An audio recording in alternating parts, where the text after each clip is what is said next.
at sakit sa kanyang puso. Nakatayo si Marco sa dulo ng hallway, ang paper bag na naglalaman ng siopaw ay lukot na sa kanyang kamay. Hindi niya namalayan ang higpit ng kanyang pagkakahawak. Ang imahe ni Ara at ng matanda, ang kanilang magkahawak na kamay, ang payapang ngiti sa mukha ni Ara, ay paulit-ulit na umikot sa kanyang isipan, na parang isang bangungot. Ang init na naramdaman niya kanina habang papunta sa ospital ay napalitan ng nagielong kirot sa kanyang dibdib. Isang kirot na nagmula sa selos, ngunit mas malalim pa roon. Nag-aalala siya. Isang matinding pag-aalala para kay Ara. Paano nangyari ito? Ilang araw lang ang nakalipas, halos umiiyak ito sa telepono dahil sa pambabastos ng matanda. Ngayon, para na niya itong personal na anghel na tagapagbantay. May mali. May hindi tama. At natatakot siyang si Ara, sa kanyang busilak na puso, ay nalulunod sa isang sitwasyon na hindi niya naiintindihan. Hindi niya ito kayang palampasin. Kailangan niyang malaman ang totoo. Inantay niya ang break time ni Ara. Nakita niya itong papunta sa kantin, mag-isa, at halatang malalim ang iniisip. Sinundan niya ito. Ara, tawag niya. Napalingon si Ara, at nang makita siya, isang ngiti ang sumilay sa mga labi nito, ngunit hindi ito umabot sa kanyang mga mata. Marco! Nandito ka pa pala?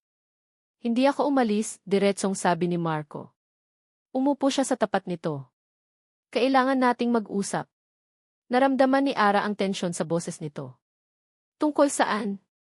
Tungkol sa nakita ko kanina, sabi ni Marco, sinisikap na kontrolin ang kanyang boses.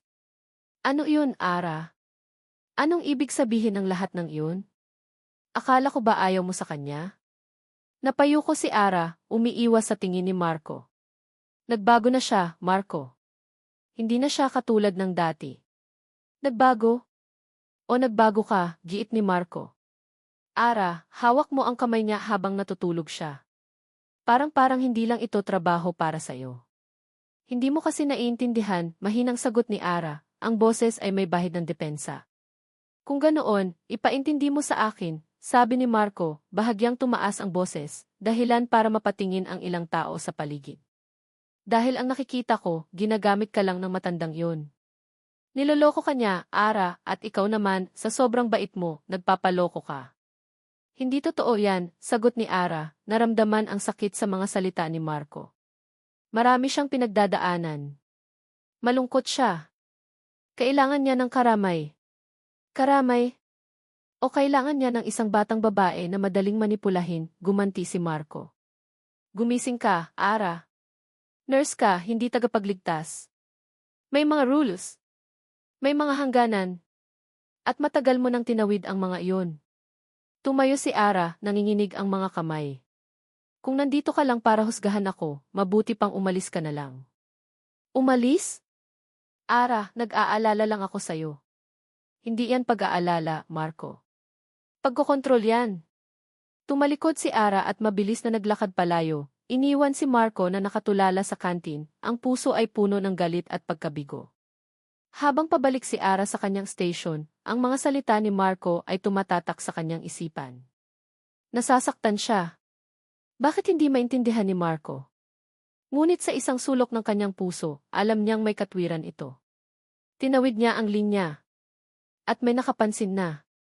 Santos. Sa opisina ko. Ngayon din ni. Ang malamig na boses ni Head Nurse Reyes ay pumutol sa kanyang pag-iisip. Walang nagawa si Ara kundi sumunod. Sa loob ng opisina, diretsahan ang sinabi ni MRF Reyes.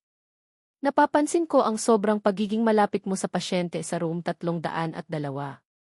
Nakakatanggap na ako ng mga report. This is a formal warning, Santos. Isa pang pagkakamali, isa pang ulat na makarating sa akin tungkol sa unprofessional conduct mo, idudulog ko na ito sa board. Naiintindihan mo ba kung gaano kaseryoso yan? Opo, ma'am, sagot ni Ara, ang boses ay halos hindi marinig. Bumalik ka sa trabaho mo. At umayos ka. Lumabas si Ara sa opisina na parang binuhusan ng malamig na tubig. Ang pangarap niya ay nasa bingit ng alanganin. Tama si Marco. Mali ang ginagawa niya. Ngunit paano niya ititigil ngayon? Paano niya babawiin ang pangako niya sa isang taong naghihingalo? Sa gitna ng kanyang pagkalito, isang emergency call ang umalinggaw mula sa intercom. Code Blue, Room 302. Code Blue, Room 302. Napatakbo si Ara, ang takot ay biglang pumalit sa lahat ng kanyang iniisip. Pagdating niya sa silid, naroon na ang ibang nurse. Si Lolo Ben ay nangingisay sa kama, mataas ang lagnat at pawis na pawis. Mataas ang lagnat niya. Delirious sigaw ng isang nurse. Mabilis na kumilos si Ara, tumutulong sa paglalagay ng cold compress at pag-check ng vital signs. Nag-uutos ang doktor ng mga gamot. Sa gitna ng kaguluhan, hinawakan ni Lolo Ben ang braso ni Ara.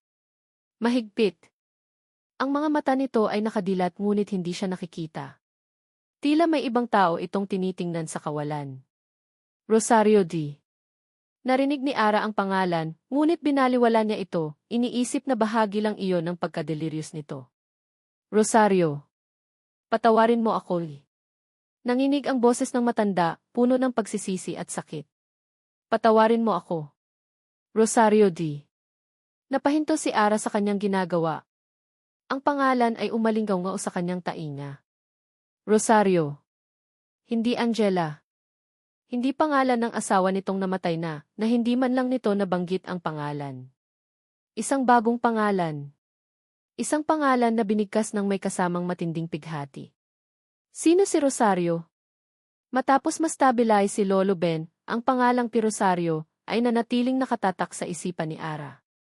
Para itong isang maliit na tinik na bumaon sa kanyang puso, isang bagay na hindi niya maalis at patuloy na nagpapaalala sa kanya na mayroon siyang hindi alam.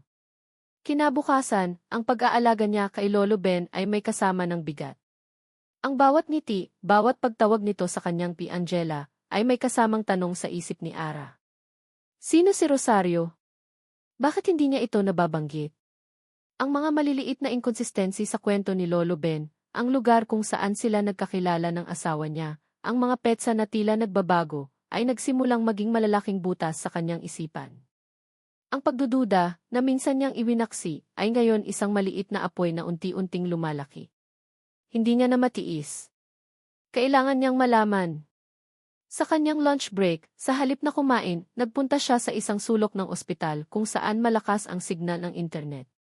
Kinuha niya ang kanyang cellphone at nagsimula siyang mag-imbestiga. Search, Benigno Cruz. Maraming lumabas na resulta. Mga artikulo tungkol sa isang kumpanya ng konstruksyon na pag-aari ng isang Benigno Cruz. Nabasa niya ang tungkol sa tagumpay nito sa negosyo, mga parangal na natanggap. Ngunit habang nag-scroll siya, isang bagay ang kulang. Walang obituary. Walang anumang balita tungkol sa pagkamatay ng asawa nito. Para sa isang taong kilala sa kanilang komunidad, imposibleng hindi ito maibalita. Search, Benigno Cruz wife death. Walang lumabas. Search, Benigno Cruz family. May mga lumang artikulo tungkol sa mga charity event na dinaluhan ng mag-asawa, ngunit ang mga litrato ay malabo at ang pangalan ng asawa ay hindi nabanggit. Ang tanging pangalan na laging naroon ay Benigno Cruz. Bumalik siya sa ospital, ang pagdududa ay mas matindi pa. Pakiramdam niya ay may isang malaking piraso ng puzzle na nawawala.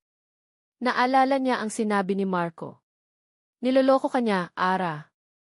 Posible kaya? Posible kayang ang lahat ng ito, ang kwento tungkol sa namatay na asawa, ang kalungkutan, ay isang malaking kasinungalingan. Ngunit para saan? Ang kanyang determinasyon ay mas tumindi. Nag-isip siya ng ibang paraan. Ang mga bisita. Kung may regular na dumadalaw sa kanya bago siya tuluyang manghina, dapat ay nakalista iyon sa logbook ng ospital. Nagpunta siya sa front desk kung saan naroon si Aling Nena, isang matandang receptionist na palakaibigan. Aling Nena, good afternoon po, bati ni Ara ng may ngiti. Pwede po bang magtanong? Naman, Hija. Ano iyon? Yung pasyente po kasi sa room 302, si Amy Cruz, simula ni Ara, maingat na pinipili ang kanyang mga salita. May hinahanap po kasi siyang kamag-anak.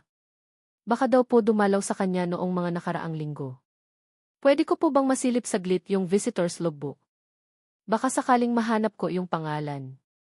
Tiningnan siya ni Aling Nena. Nako, Hija, bawal yan.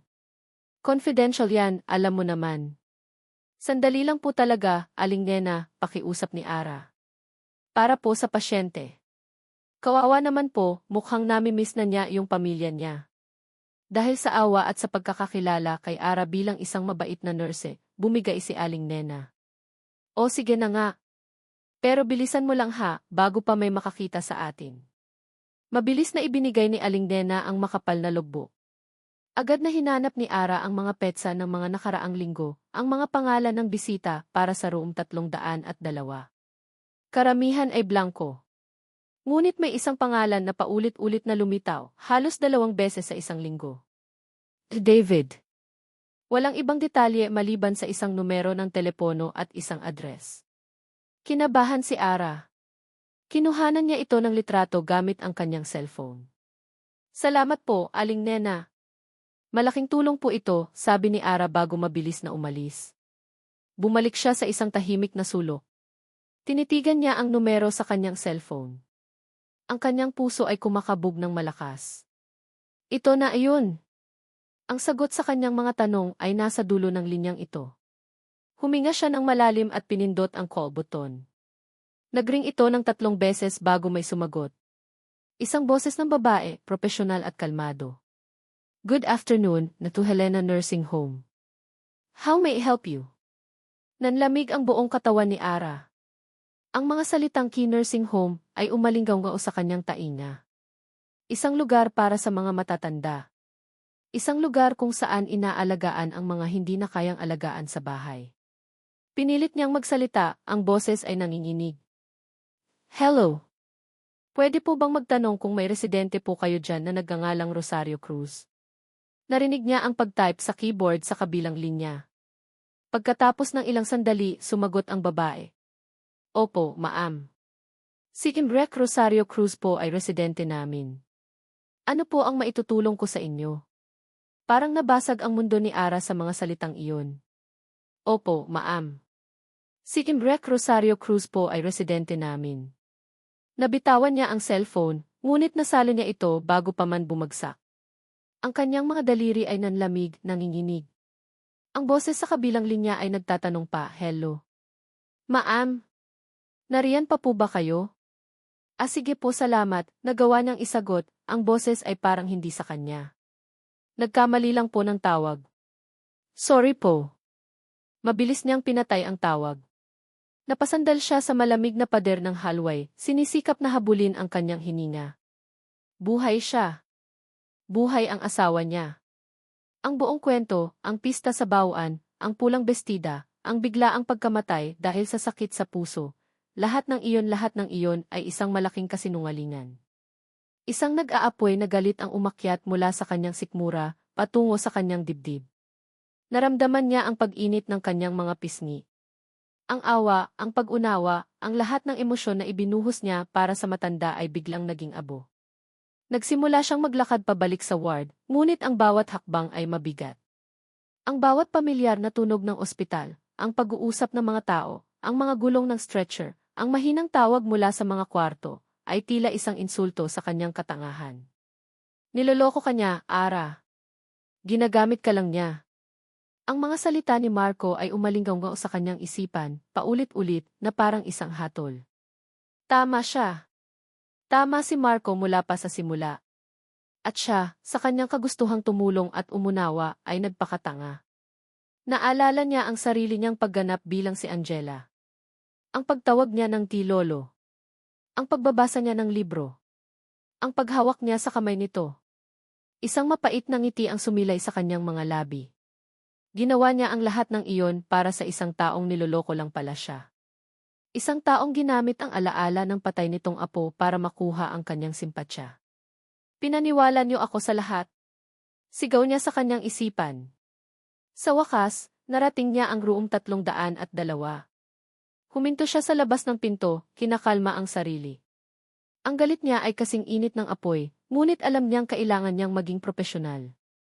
Ngunit paano? Paano ka magiging propesyonal sa harap ng isang taong dinurog ang tiwala mo? Dahan-dahan niyang binuksan ang pinto. Nakatulog si Lolo Ben, ang mukha nito ay payapa, ang paghinga ay marahan. Sa itsura nito, mukha itong isang inosenteng matanda, isang taong hindi kayang manakit ng kahit isang langgam. Ang itsurang iyon ang lalong nagpagalit kay Ara. Lumapit siya sa tabi ng kama, nakatayo lang, nakatingin. Hindi niya namalayan na nakakuyom na pala ang kanyang mga kamao. Ang lahat ng gusto niyang isigaw ay kinikimkim niya sa kanyang dibdib. Bakit? Bakit kayo nagsinungaling sa akin? Pinagkatiwalaan ko kayo. Naniwala ako sa bawat salita niyo. Ginawa niyo akong tanga. Tila naramdaman ng matanda ang bigat ng kanyang presensya. Dahan-dahan itong dumilat. Una, malabo ang tingin nito pagkatapos ay unti-unting luminaw. Nakita nito si Ara. At sa mga mata ni Ara, hindi nito nakita si Angela. Hindi nito nakita ang maunawaing nurse. Ang nakita nito ay ang hubad na katotohanan ng kanyang nararamdaman, isang nagbabagang galit at isang malalim na pagkadismaya. Nagbago ang ekspresyon sa mukha ni Lolo Ben na wala ang pagiging payapa nito. Napalitan nito ng pagkagulat, pagkatapos ay ng takot, at sa huli, ng isang bagay na mas masakit pa, pag-amin. Pag-amin sa kasalanan. Ang mga mata. Sa mga mata sila nag-usap. Walang salitang namutawi sa kanilang mga bibig, ngunit ang lahat ay nasabi na. Nakita ni Ara ang pagbagsak ng mga balikat nito. Nakita niya ang desperasyon at pagsisisi sa mga mata nito. Ibubuka na sana nito ang kanyang bibig para magsalita, para magpaliwanag, ngunit walang boses na lumabas. Tanging isang mahinang pag-ubo. At noon nagbago ang lahat. Biglang nagbago ang tunog mula sa cardiac monitor.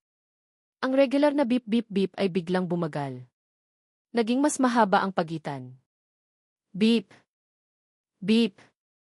Napatingin si Ara mula sa mukha ng matanda patungo sa screen ng monitor. Ang numero ng heart rate nito ay mabilis na bumababa. 80-72. 65. Nawala ang galit ni Ara. Napalitan ito ng alarma ng isang nurse. Ang kanyang propesyon ay muling umiral, tinatabunan ang personal niyang sakit. Lolo Ben, tawag niya, yugyug ng bahagya ang balikat nito. Ang mga mata ni Lolo Ben ay unti-unting pumipikit. Ang tunog ay mas lalong bumagal, nagiging isang nakakakabang tunog ng paghina. Beep. Beep. Code Blue. Code Blue sa room 302, sigaw ni Ara sa hallway, ang boses ay nanginginig sa takot. Sa isang iglap, ang tahimik na silid ay napuno ng mga doktor at iba pang nurse na nagmamadaling pumasok, dala ang kanilang emergency cart. Naitulak si Ara sa isang tabi habang sinisimulan nila ang resuscitation. Nakatayo lang siya sa isang sulok, nakatulala, habang ang kaguluhan ay nangyayari sa kanyang harapan. Ang kanyang paghaharap ay biglang naputol. Ang mga sagot na gusto niyang makuha ay maaaring mawala ng tuluyan, kasama ang buhay ng taong pinakakinamumuhian at kinaawaan niya ng sabay. Ang silid ay isang maingay na kaguluhan. Ang ingay ng emergency cart, ang sigawan ng mga utos, ang nakakabinging tunog ng defibrillator na nagcha-charge, lahat ay umalinggaw sa tenga ni Ara. Ngunit para sa kanya, siya ay nasa loob ng isang soundproof na kahon, nakatingin sa isang palabas na hindi niya maintindihan. Naitulak siya sa isang sulok, isang manonood na lang sa trahedyang nagaganap sa harapan niya. Ang kanyang galit, ang kanyang mga tanong, ang kanyang pagkadismaya, lahat ay nawala ng halaga sa harap ng mas malaking laban, ang laban para sa buhay ni Lolo Ben. Clear, sigaw ng doktor. Ang katawan ng matanda ay umangat ng bahagya mula sa kama, isang marahas na pagyanig, bago muling bumagsak. Tumingin ang doktor sa monitor. Walang pagbabago. Again. Higher dosage. Paulit-ulit ang proseso. Ang bawat pagyanig ng katawan ni Lolo Ben ay parang isang suntok sa dibdib ni Ara. Nakita niya ang pawis sa noo ng doktor, ang determinasyon sa mukha ng mga kasama niyang nurse. Ngunit nakita rin niya ang pag-asa na unti-unting nawawala. Pagkatapos ng ilang minuto na parang habang buhay, huminto ang doktor. Napabuntong hininga ito, isang tunog ng pagod at pagkabigo. Tumingin ito sa paligid, sa mga mukha ng kanyang team, at sa wakas ay tumingin sa orasan sa pader. Okay. That's it, see. Ang kaguluhan ay biglang napalitan ng isang nakabibinging katahimikan. Time of death, 10 oras 47 minuto. Wala na. Huli na ang lahat. Dahan-dahang nagligpit ang medical team, ang kanilang mga kilos ay mabagal at puno ng respeto. Isa-isang silang lumabas ng silid, iniwan si Ara na nakatayo pa rin sa sulok, hindi makagalaw. Nakatitig siya sa anyo ni Lolo Ben sa kama. Ngayon, ito ay ganap ng tahimik. Payapa. Wala na ang sakit, ang lungkot, ang mga kasinungalingan. Ngunit wala na rin ang pagkakataon para sa mga sagot. Wala nang pagkakataon para sa paliwanag. Naramdaman ni Ara ang isang malaking butas sa kanyang dibdib. Isang halo ng kalungkutan para sa buhay na nawala at isang matinding galit dahil sa mga tanong na hindi na masasagot. Naalala niya ang huling tingin nito sa kanya, ang tingin ng pagsisisi. Iyon na pala ang kanilang huling pag-uusap. Isang pag-uusap na walang salita. Isang pamilyar na boses ang pumutol sa kanyang pag-iisip. Ara, di. Si Marco. Nakatayo ito sa may pinto, ang mukha ay puno ng pag-aalala. Narinig ko ang nangyari. I'm so sorry. Hindi lumingon si Ara. Hindi niya kayang harapin si Marco. Ang presensya nito ay isang paalala na tama ito. Na nagkamali siya. Na nagpatanga siya. Lumapit si Marco. Ara, halika. Umupo muna tayo sa labas. Umiling si Ara, ang mga mata ay nakatutok pa rin sa kama. Gusto kong mapag-isa. Ara, nandito lang ako para sa iyo, mahinang sabi ni Marco, sinusubukang abutin ang kanyang braso. Mabilis na umiwas si Ara, ang kanyang boses ay naging matigas at malamig. Iwan mo muna ako, please. Ang salitang please ay may bigat, isang pakiusap na huwag na siyang pilitin pa. Natigilan si Marco, nasasaktan sa pagtanggi ni Ara. Tumango ito ng dahan-dahan at tumalikod, nag-iwan ng isang katahimikan na mas masakit pa kaysa sa kanilang pagtatalo kanina. Nang sa wakas ay mag-isa na siya, napayuko si Ara. Ngunit walang luhang lumalabas. Tanging isang pakiramdam ng pagkawalang saysay. This is a lesson, Santos. Isang kamay ang dumapo sa kanyang balikat. Malamig. Mabigat. Hindi niya kailangang lumingon para malaman kung sino ito. Huwag mong kakalimutan. Ang boses ni Head Nurse Reyes ay walang emosyon, ngunit ang bawat salita ay parang isang sampal. Isang paalala ng kanyang kabiguan bilang isang propesyonal. Isang hatol sa kanyang pagkakamali. Pagkatapos ay umalis na rin si Inreth Reyes, iniwan si Ara sa kanyang sariling impyerno. Nakatayo siya roon ng matagal, hindi alam kung gaano katagal. Nang sa wakas ay nagpasya siyang umalis, isang staff mula sa administration ang lumapit sa kanya, may dalang isang maliit na cardboard box. Nurse Santos. Ito po yung mga personal na gamit ni Emith Cruz. Kayo na po ang bahalang mag-abot sa pamilya kapag dumating sila. Tinanggap ni Ara ang kahon. Wala sa loob niyang tiningnan ang laman nito. Isang lumang libro, ang Munting Prinsipe. Isang suklay. Isang luma at gastadong pitaka. At sa ilalim ng lahat, isang puting sobre. Nakasara. Kinuha niya ito. Sa harap ng sobre, nakasulat sa isang nanginginig, ngunit malinaw na sulat kamay. Para sa aking Angela. Para kay Ara. 2 araw ang lumipas. Ang sobre ay nanatiling hindi nabubuksan sa loob ng bag ni Ara. Para itong isang maliit na bomba na anumang oras ay maaaring sumabog. Natatakot siyang basahin ito. Natatakot siyang malaman ang mga huling salita ng isang taong nagdulot sa kanya ng matinding kalituhan at sakit. Nalaman niya mula sa administration na ang buro ni Lolo Ben ay gaganapin sa isang maliit na funeral home sa Quezon City. Isang parte ng kanyang isip ang nagsasabing huwag nang pumunta. Tapos na. Wala na siyang dapat gawin doon. Ngunit may isang parte na hindi mapakali. Ang huling tingin ng pagsisisi ni Lolo Ben, ang pangalang Rosario, at ang sobreng para sa kanya, lahat ay bumubuo ng isang misteryong hindi pa tapos. Kailangan niya ng isang pagtatapos. Isang closure. Kaya sa huling gabi ng burol, nagpunta siya. Ang funeral home ay tahimik at simple. Iilan lang ang tao. Mga dati sigurong katrabaho o kaibigan. Mula sa malayo, nakita niya ang kabaong. Nakabukas. Naramdaman ni Ara ang paninikip ng kanyang dibdib. Dahan-dahan siyang lumapit. Sa tabi ng kabaong, may 2 malalaking picture frame. Sa isa, naroon ang pamilyar na mukha ni Lolo Ben noong kabataan nito, nakangiti. At sa kabila, naroon ang litrato ng isang babae. Isang magandang babae na may mahinahong ngiti, ang kanyang mga mata ay puno ng kabaitan. Siya na siguro ang asawa niya, naisip ni Ara. Ang babaeng sinabi niyang patay na. Nakatitig siya sa larawan nang may isang lalaking lumapit sa kanya. Medyo bata pa ito, marahil ay nasa early 30s, at may pamilyar na lungkot sa mga mata nito. "Excuse me, miss," sabi ng lalaki. "Ikaw ba yung nurse mula sa Jude?" Napalingon si Ara. "Ah, ako nga. Paano mo nalaman?" "Ako si Edward." Ako yung David sa lubok, pagpapakilala nito. "Pamangkin ako ni Lola Rosario. Ako yung madalas dumalaw kay Lolo Ben dati." Napatitig si Ara. Siya pala. Ang susi sa lahat ng ito. "Nakikiramay po ako," sabi ni Ara, hindi alam kung ano pa ang dapat sabihin. Ngumiti ng mapait si Edward. "Salamat. Alam mo, noong mga huling araw niya sa ospital, hindi na ako nakadalaw. Mahigpit na ang bili ng doktor. Pero nabanggit niya sa akin sa telepono. May isang nurse daw na nag-aalaga sa kanya. Isang napakabait na nurse. Kaya pala siya masaya noong mga huling araw niya." Naramdaman ni Ara ang isang kurot sa kanyang puso. "Pasensya na sa abala, miss," pagpapatuloy ni Edward. "Gusto ko lang sanang magpasalamat sa'yo.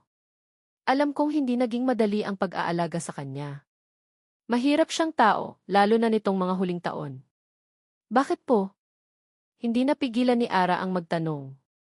"Dahil po ba sa pagkamatay ng apo niya?" Tumingin si Edward kay Ara, nagtataka. "Hindi lang yun." Tumingin si Edward sa larawan ng babae sa tabi ng kabaong. Ang babaeng akala ni Ara ay patay na. Ang pinakamatinding dagok sa kanya, sabi ni Edward, ang boses ay puno ng pighati, ay hindi ang pagkamatay ng mga mahal niya sa buhay. Kundi ang makita ang isang mahal niya sa buhay na nabubuhay pero kinalimutan na siya. Napatingin si Ara kay Edward, naguguluhan. "Anong-anong ibig mong sabihin?" Huminga ng malalim si Edward. Ang mga salitang lumabas sa bibig nito ang tuluyang dudurog sa lahat ng nalalaman ni Ara. Si Lola Rosario ang asawa niya, buhay pa siya. Pero may Alzheimer's disease siya. Stage 4 na. Matagal na. Ilang taon na siyang nasa Helena Nursing Home. At sa loob ng ilang taon, araw-araw siyang binibisita ni Lolo Ben. Napahawak si Ara sa isang upuan para suportahan ang sarili. Araw-araw siyang pumupunta doon, kinakausap si Lola, hinahawakan ang kamay niya, kahit hindi na siya kilala ng sarili niyang asawa. Minsan, tinataboy pa siya. Sinasabihan siyang, "Sino ka?" Iyon ang pumatay sa kanya. Ang kalungkutan. Ang makasama ang taong mahal mo pero pakiramdam mo, nag-iisa ka pa rin sa mundo. Biglang nagliwanag ang lahat. Ang kasinungalingan. Ang pagpapanggap. Ang paghahanap ng isang Angela. Hindi iyon para manloko. Hindi iyon para manakit. Iyon ay isang desperadong pagtakas. Isang huling pagtatangka na maramdaman ulit ang pagmamahal at pag-aalaga na matagal nang ipinagkait sa kanya ng isang malupit na karamdaman. Ang galit na kinimkim ni Ara ay biglang naglaho na parang usok na hinipan ng hangin. Napalitan nito ng isang emosyon na napakatindi, napakalalim, isang pag-unawa na halos hindi niya kayang dalhin. Naramdaman niya ang sobre sa kanyang bulsa. Mahigpit niya itong hinawakan. Ngayon, naiintindihan na niya. Ang kasinungalingan ni Lolo Ben ay hindi isang kasalanan. Ito ay isang sintomas ng isang napakalalim na sugat. Umalis si Ara sa funeral home na parang lumulutang. Ang mga salita ni Edward ay umuulit-ulit sa kanyang isipan, isang malungkot na awit na nagbibigay linaw sa lahat. Ang galit na binuo niya sa kanyang dibdib ay naglaho na, at ang naiwan ay isang pakiramdam ng bigat, isang matinding awa at pagsisisi dahil sa kanyang paghusga. Hindi siya umuwi. Naglakad siya ng walang patutunguhan hanggang sa napadpad siya sa isang maliit at tahimik na parke. Umupo siya sa isang bakanting bench sa ilalim ng isang malaking puno ng akasya. Ang papalubog na araw ay nagbibigay ng ginintuang kulay sa paligid, ngunit hindi iyon nakikita ni Ara. Ang mundo niya ay nababalot ng kulay abo ng kalungkutan. Kinuha niya ang sobre mula sa kanyang bag, ang kanyang mga daliri ay nanginginig habang dahan-dahan niyang sinisira ang selyo. Ang tunog ng napupunit na papel ay parang isang sigaw sa katahimikan ng parke. Inilabas niya ang isang nakatuping papel. Binuklat niya ito. Ang sulat kamay ni Lolo Ben, nanginginig ngunit buo, ay sumalubong sa kanya. Mahal kong Ara. Kung binabasa mo ito, ibig sabihin ay wala na ako. Payapa na ako. At sana, sa pagbabasa mo nito, maging payapa ka na rin. Patawad. Iyon ang unang salitang gusto kong sabihin sa'yo. Patawad kung niloko kita. Patawad sa bastos na hiling ko noong unang gabi. Patawad kung ginulo ko ang buhay mo at inilagay ka sa alanganin. Walang araw na hindi ko pinagsisihan ang mga iyon. Napapikit si Ara, nilulunok ang luhang nagbabadyang tumulo. Gusto kong maintindihan mo, hindi para sa akin, kundi para sa iyo. Ang asawa ko, si Rosario, siya ang buhay ko. Sa loob ng 50 taon, siya ang aking umaga, tanghali at gabi. Ngunit isang araw, nagsimula siyang makalimot. Una, mga susi. Pagkatapos, mga pangalan. At sa huli kinalimutan niya na rin ako. Alam mo ba kung gaano kasakit ang hawakan ang kamay ng taong pinakamamahal mo, pero alam mong para sa kanya, hawak lang iyon ng isang estranghero. Araw-araw, pumupunta ako sa Tito Helena. Araw-araw, kinakausap ko siya. At araw-araw, tinatanong niya ako, sino ka po? Araw-araw, namamatay ang puso ko. Ang pagiging masungit ko sa ospital, iyon ang aking paraan para ilabas ang galit ko sa mundo. Ang kalungkutan ay parang lason, Ara. At unti-unti akong nilalason nito. At dumating ka. Sa unang tingin ko pa lang sa'yo, nakita ko siya. Hindi ang itsura, kundi ang liwanag sa iyong mga mata. Ang liwanag na matagal ko nang hindi nakikita sa mga mata ni Rosario, at ang liwanag na matagal nang nawala sa apo kong si Angela. Kumapit ako sa liwanag na iyon, Ara. Kahit alam kong mali, kumapit ako na parang isang taong nalulunod. Ang hiling ko na magpanggap ka, iyon ang pinakadesperado at pinakamakasariling bagay na ginawa ko. Ngunit sa isang araw na iyon, Ara, binigyan mo ako ng regalo na hindi kayang bayaran ng kahit anong yaman. Sa isang araw, ipinaramdam mo sa akin na hindi ako nag-iisa. Sa puntong iyon, bumagsak na ang mga luha ni Ara. Sunod-sunod. Walang tunog. Tanging mainit na likido na dumadaloy sa kanyang mga pisngi. Hindi na ito luha ng galit o pagkalito. Ito ay luha ng pag-unawa. Luha ng matinding awa. Ipinagpatuloy niya ang pagbabasa sa gitna ng kanyang nanlalabong paningin. Huwag mong isipin na ginamit kita. Sa araw na iyon, ikaw ang nagligtas sa akin. Ikaw ang nagbigay sa akin ng kapayapaan para harapin ang katapusan. At habang buhay akong magpapasalamat sa iyo para doon. Ang huling tingin mo sa akin sa ospital, nakita ko ang galit sa mga mata mo. Alam kong nalaman mo na. At iyon ang nararapat sa akin. Ngunit sana, balang araw, mapatawad mo ako. Mabuhay ka ng masaya, Ara. Huwag mong sayangin ang kabaitan mo sa isang matandang katulad ko. Ibigay mo sa taong karapat-dapat dyan. Yung lalaking laging nag-aalala para sa iyo. Yung laging nagdadala ng siopaw. Napangiti si Ara sa gitna ng kanyang pag-iyak. Paalam, aking Angela. Paalam, Ara. Salamat sa lahat. Nagmamahal. Lolo Ben. Nang matapos niyang basahin, nayupi niya ang sulat sa kanyang dibdib. At doon, sa ilalim ng puno ng akasya, umiyak siya ng umiyak. Ang kanyang mga balikat ay nayanig. Ang bawat hikbi ay isang pagpapalaya sa lahat ng bigat, lahat ng sakit, lahat ng pagdududa. Iyak siya para kay Lolo Ben, iyak siya para kay Aling Rosario. Iyak siya para sa isang pag-ibig na winasak ng sakit.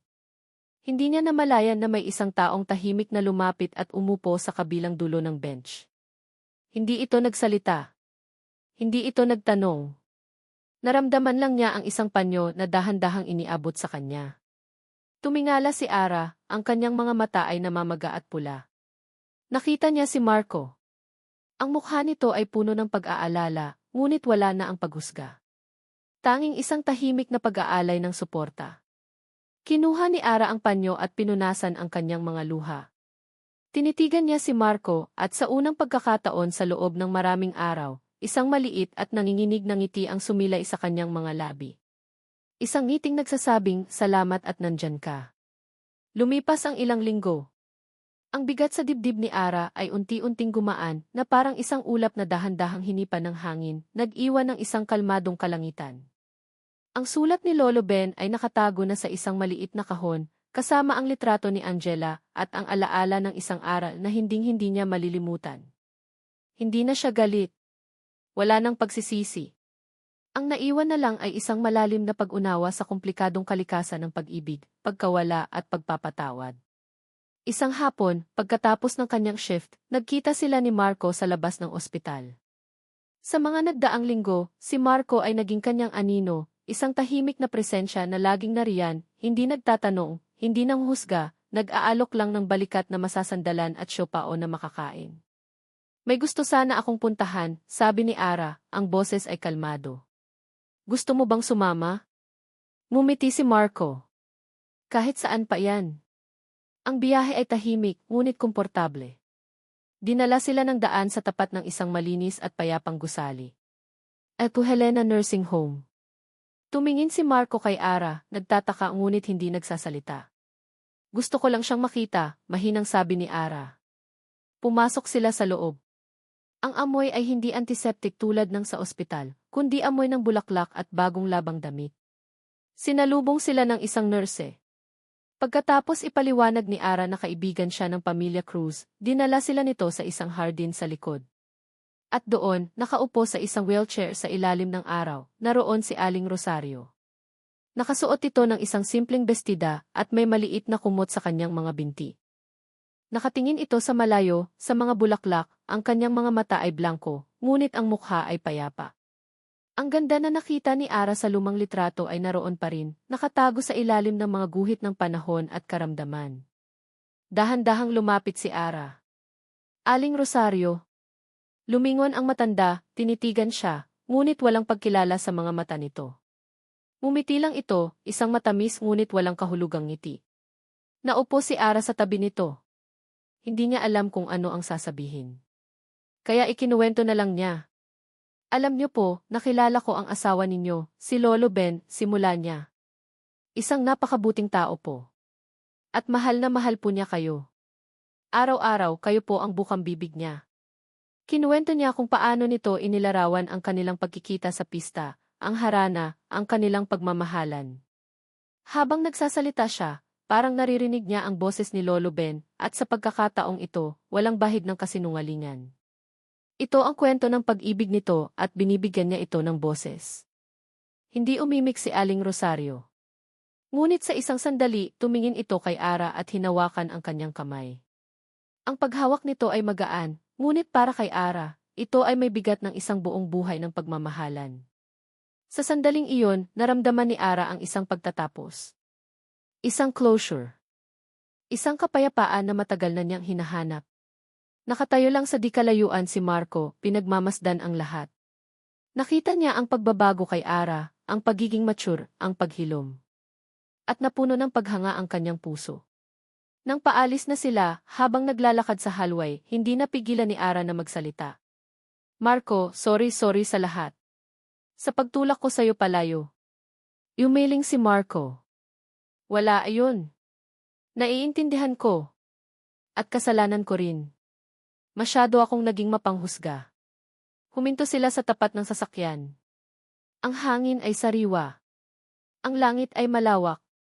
Salamat, Marco, sabi ni Ara, at sa pagkakataong ito, tinitigan niya ito ng diretso sa mata.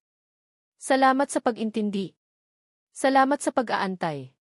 Ngumiti si Marco, isang ngiti na puno ng pag-asa. Lagi naman akong mag-aantay, Ara. Alam mo yan. Dahan-dahan, iniabot ni Marco ang kanyang kamay. Hindi para hawakan si Ara, kundi para mag-alok. Isang alok ng isang bagong simula. At sa pagkakataong ito, walang pag-aalinlangan, tinanggap ito ni Ara. Ipinagsalikop niya ang kanilang mga daliri. Ang paghawak ay tama. Walang pagkukunwari. Walang bigat ng nakaraan. Mainit. Tutu. Habang paalis ang sasakyan, napatingin si Ara sa Jude Medical Center na natatanaw sa malayo. Naalala niya ang lahat. Si Lolo Ben ang pinakamahirap niyang naging pasyente. Ngunit siya rin ang naging pinakamahalaga niyang guro. Tinuruan siya nito tungkol sa lalim ng kalungkutan, sa lakas ng pag-ibig, at higit sa lahat, sa walang hanggang kapangyarihan ng pagpapagaling, hindi lang ng katawan, kundi ng puso. Sumandal si Ara sa balikat ni Marco, ang kamay nila ay magkahawak pa rin. Tumingin siya sa daan sa harapan, sa isang bagong simula na nag-aantay sa kanya. Payapa na siya.